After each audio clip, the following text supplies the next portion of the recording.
guerras, terremotos, símbolos misteriosos, juízo final, fim do mundo. Livro sagrado. Miqueias Podcast apresenta as 7 igrejas da Ásia Menor. Jamais a política entraria dentro da igreja, de repente muda essa sua visão, né? E tem ele próprio projeto de chegar à presidência da República. Ensina as táticas para convencer o povo a fazer doações. Esses pastores agilizam a liberação de verbas do Ministério da Educação para seus favorecidos. Eu vou entrar nessa campanha dos R$1.000 consagrados ao Senhor. São 1.000 homens e mulheres que Deus já apontou a dedo. Eu sou homem de Deus! Cai de joelho, demônio! Cai de joelho! E a gente fala agora sobre um escândalo no meio religioso. A moça que terá a imagem preservada se diz uma das vítimas dos supostos assédios sexuais. Um pastor foi preso ontem. De tudo que ele disse para essa menina, usando sempre o nome de Deus para tentar convencer a garota.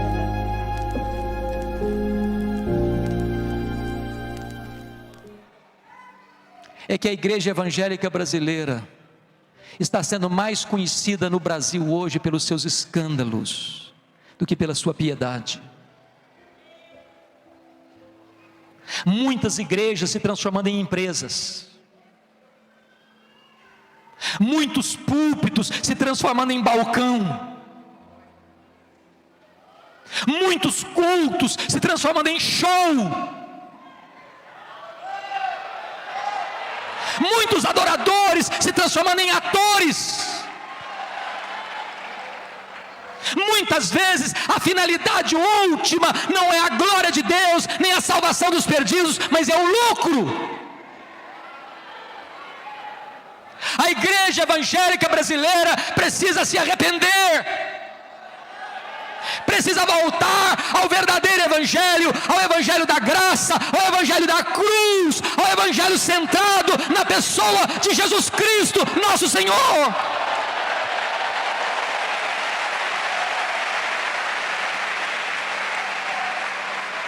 Não é verdade que o evangelho é carro novo, é apartamento novo, é sítio novo, é riqueza na terra. O evangelho fala da cruz, o evangelho fala do sangue de Cristo, o evangelho promete vida eterna.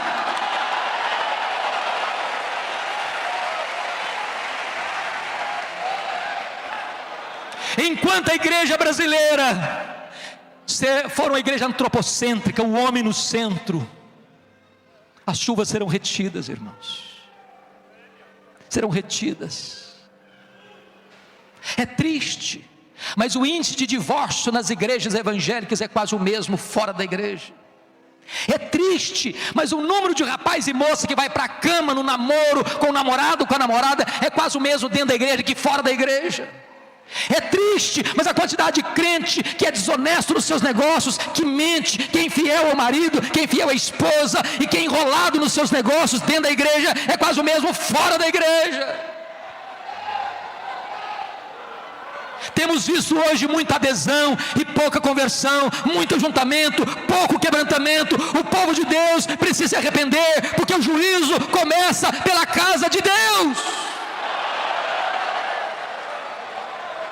Nós precisamos do Espírito Santo, porque só o Espírito Santo de Deus pode nos levar ao arrependimento verdadeiro e nos levar aos pés do Salvador, que perdoa pecados, que nos lava com seu sangue e que nos torna mais alvos do que a neve.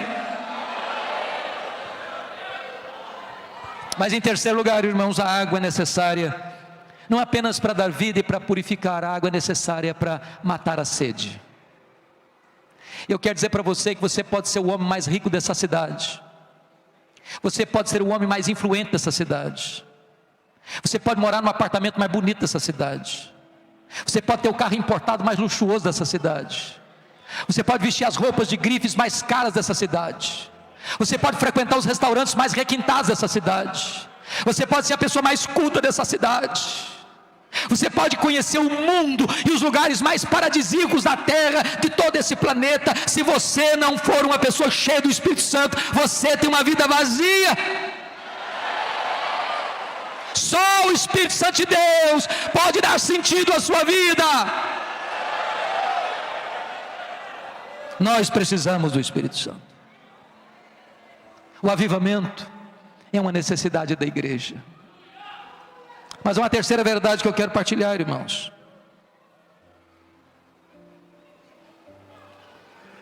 Primeiro, o avivamento é promessa de Deus. Segundo, o avivamento é necessidade da igreja. Terceiro, o avivamento precisa ser buscado intensamente pela igreja. No século XV, foi chamado o período das trevas. O mundo estava em escuridão. O mundo estava nas trevas, no misticismo, no paganismo. A Bíblia fora tirada, as Escrituras foram tiradas, o culto foi substituído. Foi o período mais escuro de todos os tempos. Agora eu quero dizer para você, hoje, nós estamos vivendo períodos tão escuros que fazem aquele período do século XV ser meio-dia. Eles estão desenterrando as indulgências, estão vendendo milagres, vendendo fé. A Bíblia foi substituída por distorções, substituída por heresias, blasfêmias em nome de Deus. Nós temos 50 milhões de evangélicos no Brasil, e o Brasil nunca foi tão corrupto, nunca bebeu tanta iniquidade como ele bebe. Você está sentado aí e tem centenas, dezenas, milhares de igrejas em toda a nação brasileira, tendo culto exatamente essa hora, e a maioria deles estão adorando outro Deus. Não é o Deus das Escrituras, não é o Deus Yahvé, não é o seu Filho Jesus. Eles estão adorando o ventre, eles estão adorando Dagon, eles estão adorando Mamão, eles estão adorando Baal, mas eles não estão adorando Yahvé. 1 Reis diz: eles fizeram para si ídolos, estão adorando Deus que eles fizeram, um Deus que atende a demanda, um Deus que supre sua necessidade, um Deus que dá carro, que dá casa, um Deus que dá casamento, um Deus que cura, um Deus que dá felicidade, um Deus que faz entrarmos em êxtase, um Deus que não repreende, um Deus que não castiga, um Deus que não corrige, um Deus que não exorta, um Deus que é só amor. Esse não é o Deus das Escrituras. A minha Bíblia diz no Salmo 7 que Deus é um Deus que se ira todos os dias. Justiça e juízo são a base do seu trono. Estamos vivendo dias assim, dias onde o aborto, a fornicação, o adultério, o divórcio, tanto fora como na igreja, atinge os mesmos índices. Ministros cristãos estão se divorciando, ministros cristãos estão casando pela segunda vez, a juventude solteira está fornicando, pecado, gravidez, escândalos. Se você olhar as páginas dos jornais, consultar os veículos de comunicação, as redes sociais, os maiores escândalos que houveram na nação brasileira envolveram evangélicos e pastores. Jesus disse: é mister que vem os escândalos, é necessário que eles venham, mas sai daqueles por quem vem os escândalos. Estamos vivendo um evangelho diluído, híbrido, sincrético, místico. Não é o evangelho da graça, não é o evangelho dos apóstolos, não era o evangelho de Lutero, não era o evangelho dos reformadores, não é o evangelho de Pedro. Agora, por que estamos vivendo isso? Escute e preste atenção. Jesus vaticinou isso, Jesus profetizou: olhai para a figueira quando seus ramos tornam tenros. Quando vede todas essas coisas, sabei que está próximo às portas. Isso são sinais do fim. Jesus está voltando.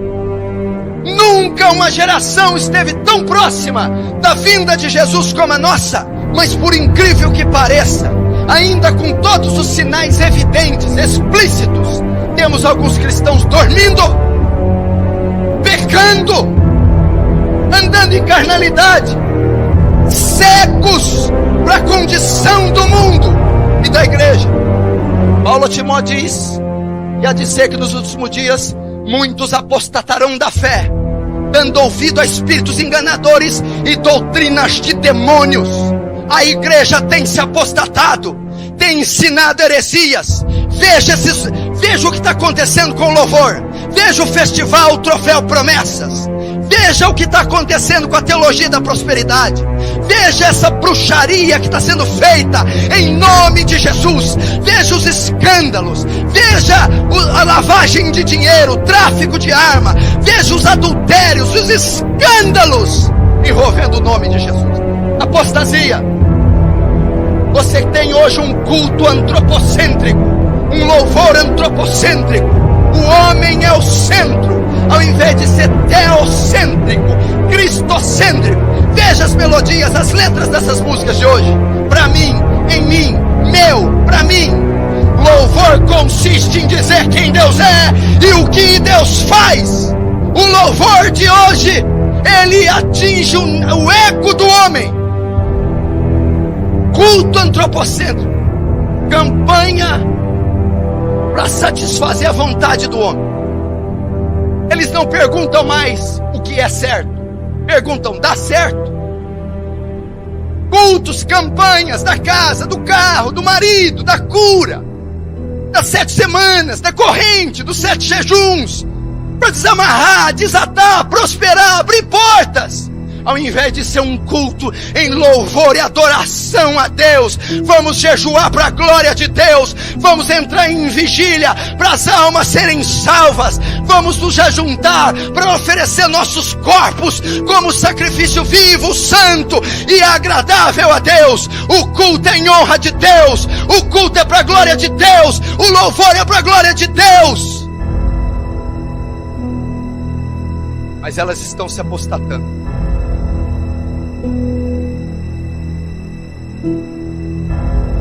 Liga a TV, programas evangélicos, 99% heresias e blasfêmias. Aquilo não é evangelho, aquilo é outro evangelho, aquilo é um anátema. Não se engane, Satanás se transfigura de anjo de luz para enganar. Não sejai como meninos inconstantes, levados ao redor de vento de doutrina. Se você acha que isso é avivamento, tira o pé do chão. Se você acha que aquilo tem qualquer fragmento de Deus, você está completamente equivocado. Se você se converteu de 20 anos para cá, de 20 anos, se você nasceu ou se converteu de 20 anos para cá, tem uma grande probabilidade de você não conhecer absolutamente nada do Evangelho. Porque de 20 anos para cá, o que explodiu nessa nação foi os falsos profetas dos Estados Unidos catequizando Benny Hinn, Kenneth Hagin, Morse Cerullo, Mark Murdock, Miles Monroe, enfim, inserindo teologia da prosperidade, misticismo, crendice, autoajuda, secularismo e nada do evangelho da graça.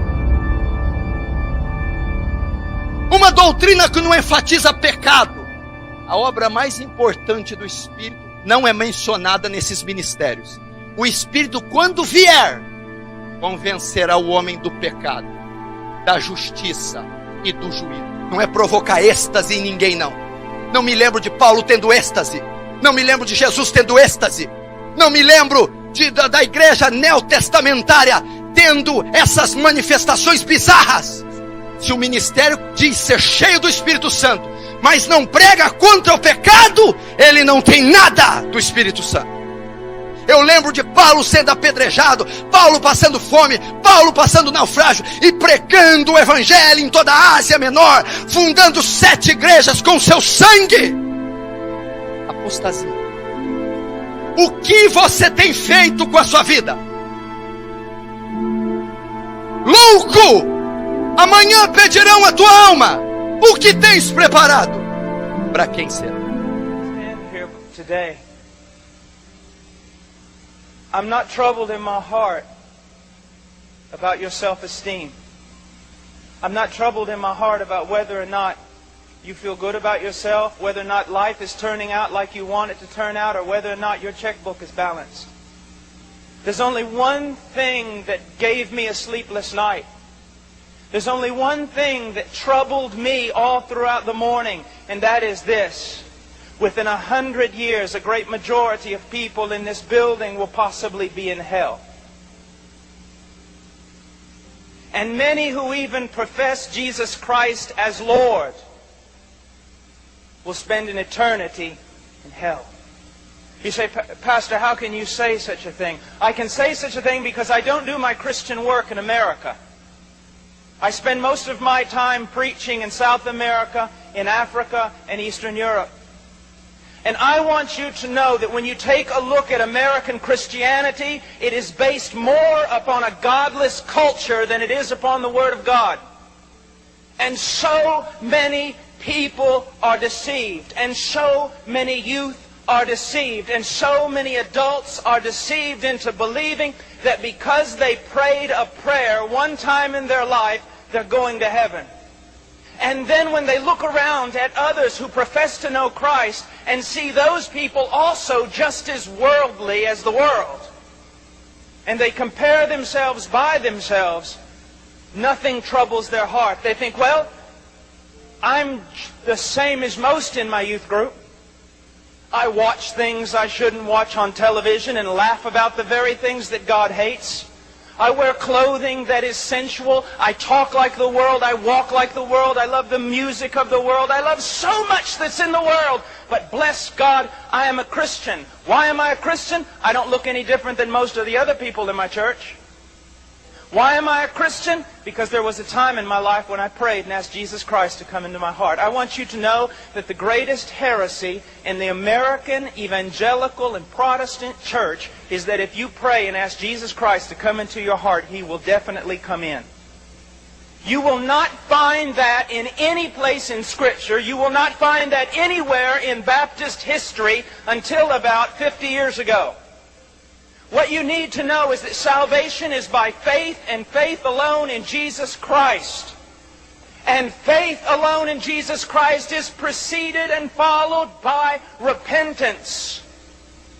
A turning away from sin, a hatred for the things that God hates and a love for the things that God loves. A growing in holiness and a desire not to be like Britney Spears, not to be like the world, and not to be like the great majority of American Christians, but to be like Jesus Christ.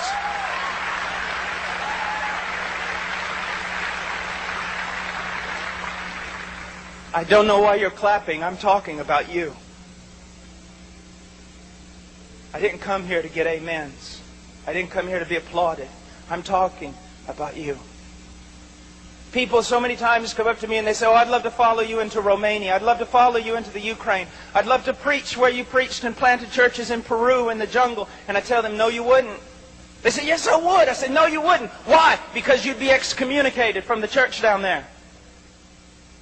What we need to see, I'm not trying to be hard for the sake of being hard. Do you realize how much love it takes to stand before 5,000 people and tell them that American Christianity is almost totally wrong? Do you know what it's going to cost me to never be asked back again to something like this? To be unpopular? Do you know why you do it? You don't do it because you get paid well. You don't do it because men love you. You do it because you love men. And Aí um camarada sai por aí, desaforando todo mundo. Eu fui numa determinada igreja para pregar, e aí eu comecei, anunciei, disse, vou pregar a palavra, o título da minha mensagem é este, o texto que nós vamos ler é este, eu li o texto, entrei na introdução da mensagem, daqui a pouco alguém lá resolveu profetizar. Aí alguém já saiu com um microfone sem fio, foi lá. O irmão tomou 15 minutos do meu tempo. E eu estou na igreja dos outros, fico quietinho, né? Engolindo seco. Eu estou lá esperando, e o cara falou de tudo. Qualquer coisa que não tinha nada a ver com culto. Não tinha nada a ver com culto. Sabia-se perfeitamente que era mera exibição. Muito bem. O irmão terminou, o irmão veio. Eu perguntei, quem se lembra do título da mensagem que eu vou pregar? Ninguém se lembrava mais. Vou anunciar de novo. Anunciei de novo a mensagem. Li o texto de novo. Comecei de novo. E daqui a pouco uma irmã dizia, pá! Já saiu um irmão aqui correndo lá e tal. Porque naquela igreja havia um ensino errado.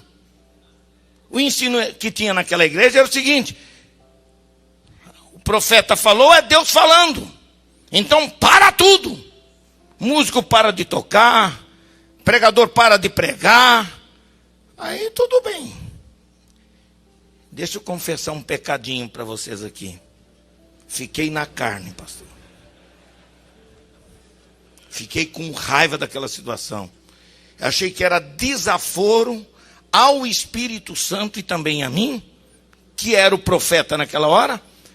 Mas perdoei meu coração porque eu vi que era ignorância. Acerca dos dons espirituais, não quero que sejais o quê? Ignorantes. Então eu perguntei ao pastor, pastor, o senhor quer que eu continue a pregar? Ou eu, ou os profetas? Não, o senhor tá. E disse, então o pastor me autorizou a pregar. Eu vou pregar e os profetas vão se calar. Depois que eu terminar de pregar, você pode profetizar à vontade. Foi a mesma coisa que eu tivesse aquela bomba de bombeiro assim. Esse pregador é carnal, esse pregador não é pentecostal, esse pregador não tem espiritualidade. Eu pouco estou me importando com isso. Porque a palavra de Deus tem que ser respeitada. Por quê? Porque havia um conceito errado, equivocado. Essas brincadeiras de mau gosto. No ministério da palavra não pode haver isto. É preciso que a gente aprenda a controlar. Por isso que Deus dá autoridade aos seus ministros, desde que eles tenham conhecimento para saberem controlar. Eu até às vezes digo o seguinte, pastor, eu até aceito 10% de meninice num culto que eu possa controlar, do que nenhuma meninice, um monte de crente formal e frio, né? Então, qualquer radicalismo é perigoso. Qualquer radicalismo. É preciso que haja um equilíbrio.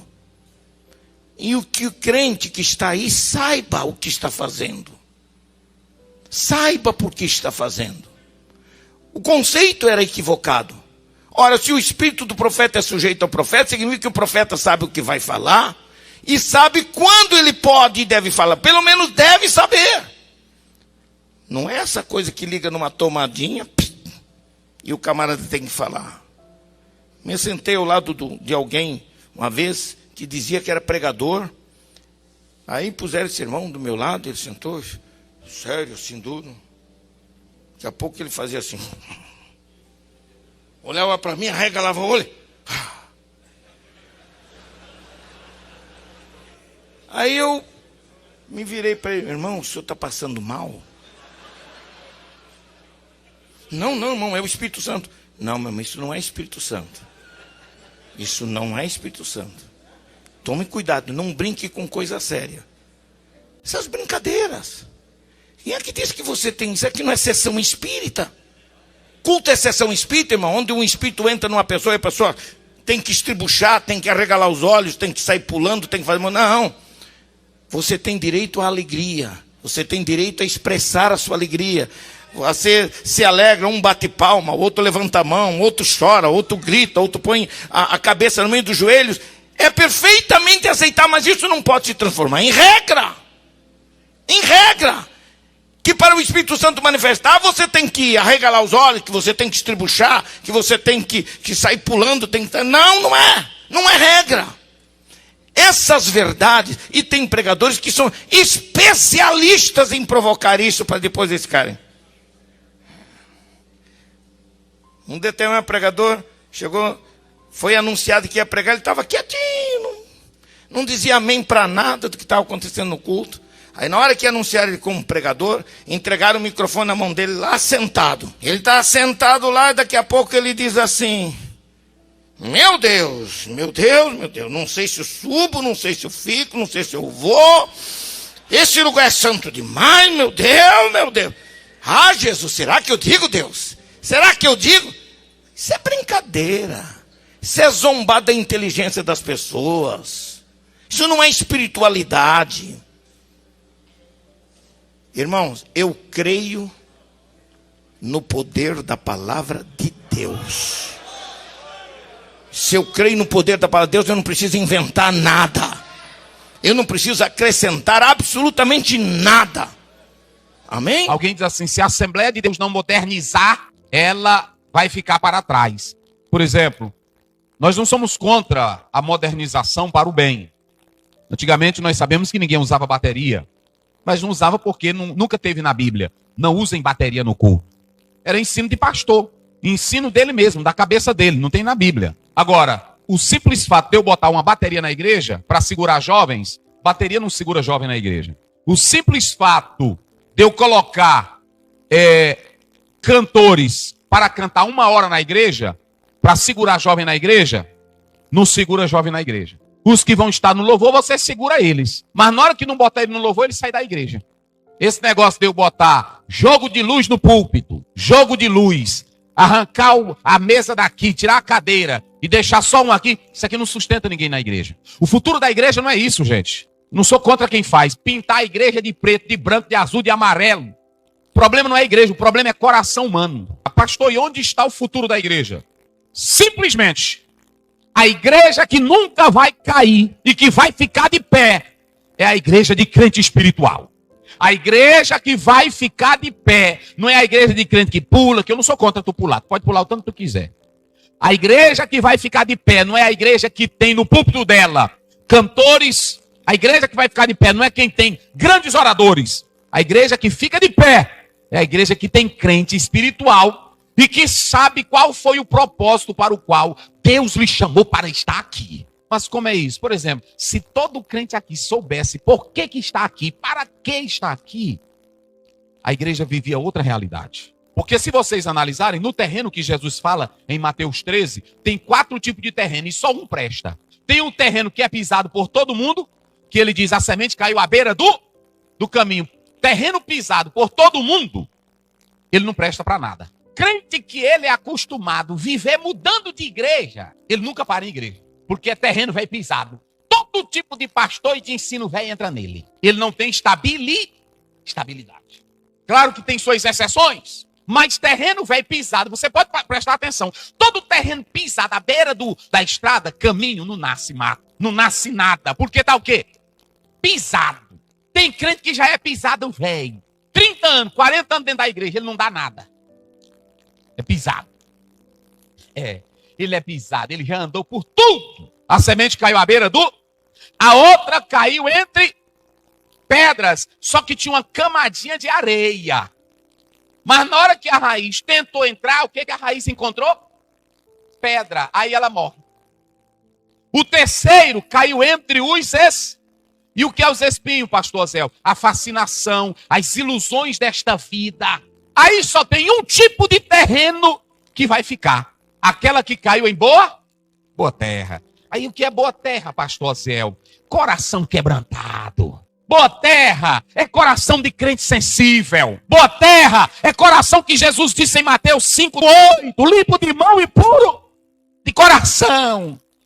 Quem é que vai ficar de pé? É quem é íntegro, é quem é sincero, é quem é crente, é quem tem temor de Deus. Tem irmão que ele quer viver de oba-oba na igreja. Sabe o que é que te sustenta todo dia na igreja? É esse culto aqui de quinta-feira. Vou pegar minha Bíbliazinha e vou pro culto. Você tá no culto de doutrina. Rapaz, eu recebi mais uma palavra. Não é assim? É você chegar cedo para oração. É estar na escola dominical. Se tu levares esse rojão, essa dieta, tu fica de pé até Jesus voltar. Leva no teu ritmozinho. Rapaz. Pronto, quinta-feira você está aqui. Sexta-feira tem oração. Domingo, escola dominical. À noite, culto. Essa é a nossa marcha. Porque eu vou dar um exemplo para vocês. Se eu sou moderno, aí o Léo é tocador aqui desse teclado. Mas ele é um jovem temente a Deus, ele é crente. Ele é um jovem que tem temor de Deus, que ama ao Senhor, que serve ao Senhor e que conhece Bíblia. Ele nunca vai buscar modelos lá fora para modernizar a igreja no jeito dele. Ele vai buscar Deus para ser santo do jeito que a Bíblia ordena. E um jovem que tem temor de Deus, o Léo vai entrar aqui na igreja com cabelo de sorvete para adorar a Deus? Não, porque ele tem temor de Deus. Não, isso não é do padrão. Deus não me quer assim. Deus não me quer assim. Pronto. Eu não vou entrar na igreja. Tem irmão que pensa, mas eu sou o seguinte, lá fora, eu fico analisando, não, tem gente que se revolta com a igreja e fala tudo. Mas lá fora, dentro do juizado, tá aqui ele que é advogado, da promotoria, tem as normas para você entrar lá. Tem ou não tem? Tem lá, na hora que eu chego lá, tem assim, não entra em bermuda, não entra em short. Aí tem irmã aqui que quer entrar de short. Vai, bota tua calça bem direitinho, com um padrão. Não é assim? Eu duvido se os irmãos aqui querem mudar o padrão. O homem, quando ele se veste, ele usa o quê? Quando ele anda, ele bota a calça. Ele bota o quê? Cueca. Por que tu não bota uma calcinha? Para modernizar. Tudo, irmão, tem seu padrão. Agora, o mundo é que quer escandalizar e trazer a igreja para um padrão diferente. Sim ou não? Tem que ter o louvor na igreja? Tem. Tem que ter um programa na igreja? Mas isso é o essencial? É só o quê? É só acessório. O que sustenta a igreja é Bíblia e oração. O resto é só acessório. E aí sabe qual é o problema? A maioria dos jovens não querem orar. Só querem os acessórios. Só querem os acessórios. A maioria dos crentes hoje não querem Bíblia nem oração. Só querem só o acessório. Culto de evangelismo, pregação, falar de Cristo, não. Agora, o acessório ele quer. E o que te mantém de pé são as coisas essenciais. A oração é o oxigênio do crente. E a Bíblia é o alicerce para esta igreja. Eita, rapaz. Você chegar ao ponto de dizer, como diz John Stott, na cruz Deus não justifica apenas o pecador, mas justifica a si mesmo no mundo sofredor. E ao chegar numa favela e você vê a mãe do menino que levou um tiro na testa: meu filho, sai daí, meu filho! Pastor, ressuscita minha filha, pastor! Ela não nasceu para viver nesse caixão, que eu tenho visto a 3x4 no Rio de Janeiro. E nas horas que você volta perturbado para casa, como outro dia voltando do Jacarezinho, fuzil para todo lado, pistola, eu cheguei para o líder: máquina de caça-níquel. Por que máquina de caça-níquel na favela? Por que o pobre explorar o pobre? Não, isso é PM. Aí a mãe vem lá de dentro: pastor, alguma coisa tem que ser feita. Eles pegaram o menino, tiraram o menino da viatura, botaram aqui na frente da minha casa, deram um tiro na cabeça e eu tive que limpar a praça, pastor. Semana passada no complexo de Manguinhos, os meninos vieram na minha direção: pastor, aí começaram a me abraçar, que estavam encantados com as imagens que saíram no SBT, que nós pegamos na favela, os garotos mergulhando no rio. Aí eu falei: mas que rio é esse, meu Deus? Que cheiro é esse? Fulana, uma socióloga, entra em contato com Inéia, vamos ver o resultado dessa água. Que água é essa? Isso não é possível. O aspecto é pastoso, é leitoso, o cheiro é insuportável. Aí a Maria Cláudia, socióloga, foi lá, entrou em contato com Inéia, e falou: não, nós já fizemos o exame, mandaram o exame pra gente. Para cada 100 mililitros, 3,5 milhões de coliformes fecais. As crianças estão nadando no cocô, porque não tem acesso à área de lazer na comunidade pobre. E teve um dia que eu cheguei na ponte de Niterói e falei: eu vou voltar só para o púlpito. Vou voltar a me dedicar àquela vidinha de pastor, de igreja, de classe média, fazendo minhas viagens para a França, participando dos congressos na América, ganhando bons salários. Porque isso não tem jeito. Abuso de poder. Cantores e pastores que vão na comunidade, que recebem dinheiro do tráfico para pregar e cantar. Aí eu cheguei no vão central, falei: não dá, meu Deus, eu estou perdendo meu tempo. Mas irmãos, eu não consigo mais sair de lá, porque eu vi a desgraça. O problema é esse, é ver. E quando você vê, o inferno se levanta. Cadê o seu Deus? Como ele permite que um menino evangélico de 19 anos leve um tiro na cabeça e a polícia arrume uma mochila e coloque uma pistola, uma granada e 158 papelotes de cocaína, e os pais evangélicos enterram o ministro de louvor como se esse fosse bandido? Só tem uma coisa que faz você não enlouquecer. O que me mantém a minha sanidade mental, o que faz com que eu não caia no estado de depressão, o que o que me impede de enlouquecer quando eu vejo 300 mil evangélicos.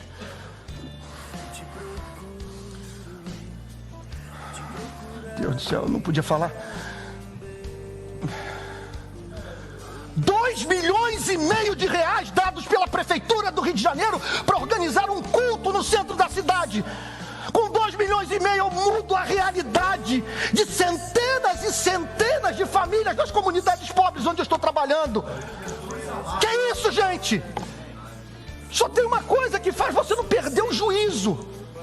É olhar Cristo surrado, espancado, crucificado, morto, sepultado, por amor a você, por amor a mim, e antes de pregar para você e para aqueles que Deus põe no meu caminho para eles anunciar o Evangelho, poder dizer para mim mesmo: eu continuo o adorando, eu continuo servindo, continuo proclamando a sua mensagem, porque é um Deus que permitiu que o seu amado filho fosse surrado por amor a mim, não pode estar brincando com a vida.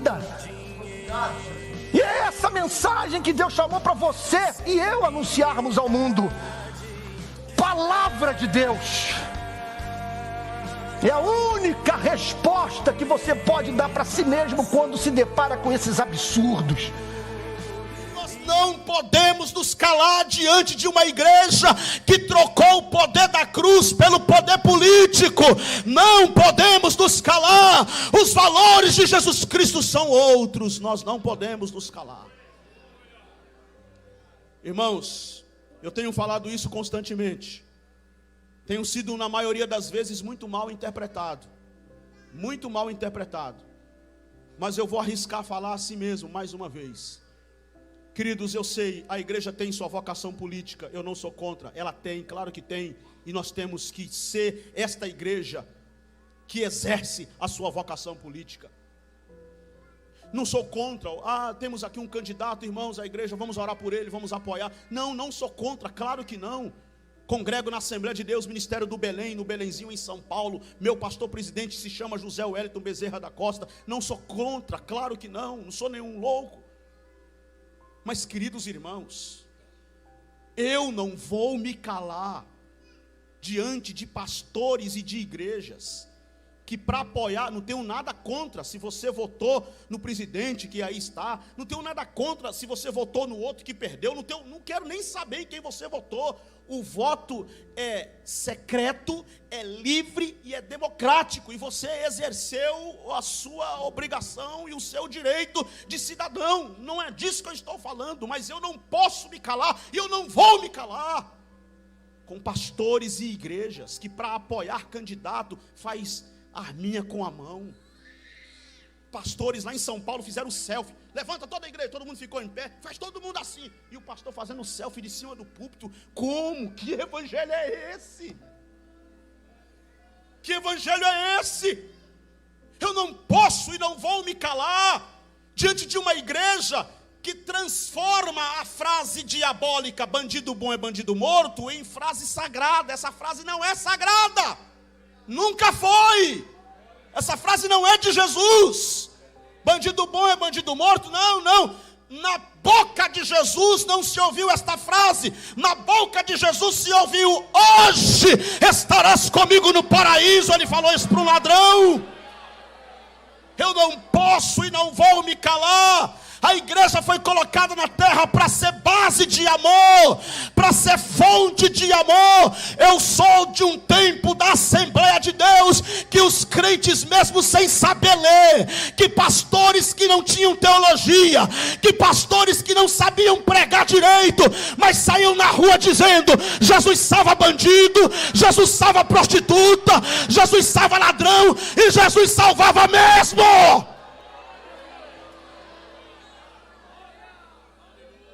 E o que é que está acontecendo com a igreja? Por que a igreja mudou? Por que a Assembleia de Deus tomou esse rumo aí? Vote em quem você quiser, repito. Apoie o candidato que você quiser, você é livre para isso. Mas não use o evangelho, pelo amor de Deus, não use o evangelho. Não use o evangelho para justificar o injustificável. Não use o evangelho para legitimar. E um monte de crente lá. Irmão, olha, deixa para lá, vai. Santidade é absorver os valores de Deus. Quais são os valores de Jesus? Para quais valores Jesus viveu e morreu? Ele andou entre escória da sociedade.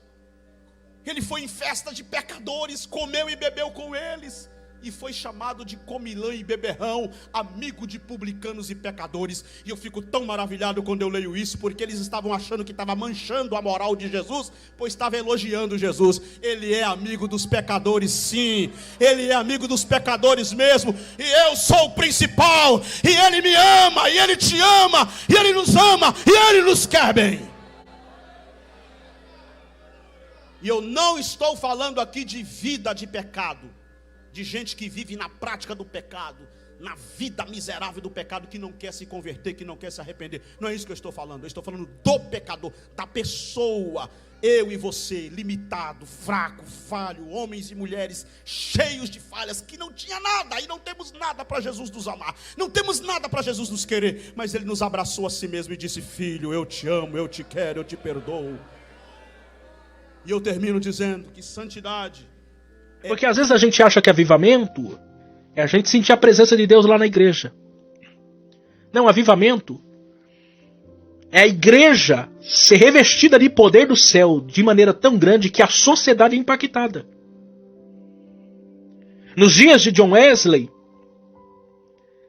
um grande avivamento que aconteceu na Inglaterra, chegou a época de as prisões estarem vazias. Eu olho para a realidade do nosso país, nós somos quase 60 milhões de evangélicos. Daqui a alguns anos, daqui até 2030, é a projeção que se faz, metade da população brasileira vai ser evangélica. Pergunta que eu faço: o que isso vai impactar na nossa nação? Será que quando nós chegarmos a esse número, o número de pessoas nas prisões brasileiras vão diminuir? Será que os casos de corrupção que está acontecendo lá em Brasília agora vai diminuir? Será que nós vamos ver uma diminuição no tráfico de drogas? Será que nós vamos ver uma diminuição nas mortes, nos homicídios do nosso país? Será que vai haver ordem? A ordem estabelecerá, o reino do céu vai vir habitar na terra? Porque o Brasil, descoberto em 1500, são 522 anos de história. A primeira missa foi rezada aqui. O cristianismo, desde o início, foi fundado nessa nação. Nós não somos um povo inocente. De norte a sul desse país, todo mundo já ouviu falar de Jesus. Por evangélicos ou por católicos. O cristianismo chegou desde o princípio aqui nesse país. Pergunta que eu faço: em algum momento da história do nosso país nós vivemos um avivamento? Um avivamento tal que a corrupção não prevaleceu? Que a impunidade não prevaleceu? Que a fome e a miséria não prevaleceu? Eu só acredito numa transformação nos nossos dias, com um grande avivamento nesses dias. Quando nós entendermos aquilo que estamos vivendo. Quando a nossa fé deixar de ser só de boca para fora e tornar-se em atos. Quando você chegar lá no ônibus e ter lá o lugar para os idosos sentar, e você não senta lá. Você deixar o espaço vazio para os idosos. Quando você for mais gentil no trânsito, porque a maior causa de morte no Brasil é o trânsito. Pergunta que eu faço: por quê? Porque o povo parece animais no trânsito. Ninguém quer ceder. Nós somos um povo mal educado. Porque a corrupção a gente acha que é só na classe política que é corrupto. Nananina não. Mais corrupto não é aquele que rouba 1 milhão. Mais corrupto é aquele que rouba 5 centavos, 10 centavos. É aquele que comete as pequenas infrações. Ah, ninguém está vendo, ninguém sabe. A gente fala daquilo que a gente mesmo faz. E sabe o que me deixa mais triste? É que o brasileiro fala mal de si. O problema sempre é os outros, nunca é ele mesmo. Não, brasileiro, não. Vamos tomar parte nessa culpa? Vamos parar de ser hipócrita, talvez assim a gente muda, porque primeiro passo para mudança é admitir culpa. Se você não admite que você é culpado, você tem que ser o melhor cidadão da terra e do céu, nós não vamos ver mudança nesse país. Corta meu coração saber que ainda nesse país cerca de 11 milhões de pessoas são analfabetas.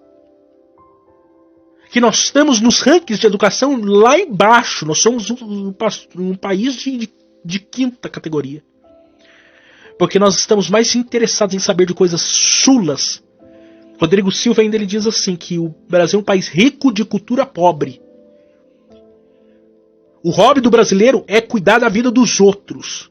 Sabe da vida do ator, do jogador de futebol, do não sei mais quem, mas ele não sabe da sua história, ele não sabe de nada. É um povo ignorante. Temos acesso à internet, somos um dos segundos países que mais acessa a internet, segundo a última pesquisa que eu tinha feito. Mas você vai ver o conteúdo das pesquisas, é a coisa mais ridícula que existe. Nós precisamos de um avivamento.